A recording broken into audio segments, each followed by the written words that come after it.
Hello viewers, welcome back to our channel. ఈరోజు recipe వచ్చేసి chicken biryani.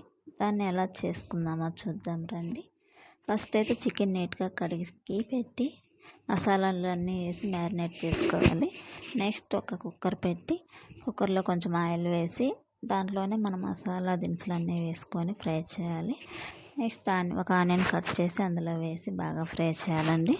Next 1 spoon అల్లం వెల్లుల్లి పేస్ట్ వేసి బాగా పచ్చివాసన పోయేదాకా ఫ్రై చేసి అందులోనే టమాటో వేసి బాగా ఫ్రై చేయాలి.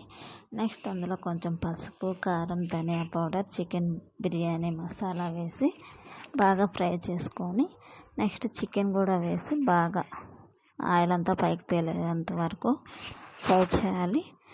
అందులోనే కొంచెం పచ్చి కొబ్బరి పాలు అయితే పోసుకున్నాను నేను, టేస్ట్ బాగా వస్తుందని. దాంట్లోనే చికెన్ని ఉడకనిచ్చి బాగా నెక్స్ట్ మనము 1 గ్లాస్ రైస్ అయితే తీసుకున్నాను నేను. ఆ రైస్ వేసి బాగా ఫ్రై చేస్తే ఆయిల్లో ఫ్రై చేయడం వల్ల బాగా పొడి పొడిగా వస్తుంది. 1 గ్లాస్ రైస్కి 2 గ్లాసుల వాటర్ అయితే పోసుకొని కుక్కర్ మూత పెట్టానండి. చూడండి ఎంత బాగా యమ్మీగా వచ్చిందో బిర్యానీ. సూపర్గా వచ్చింది అసలు. చూడండి టేస్టీ బిర్యానీ.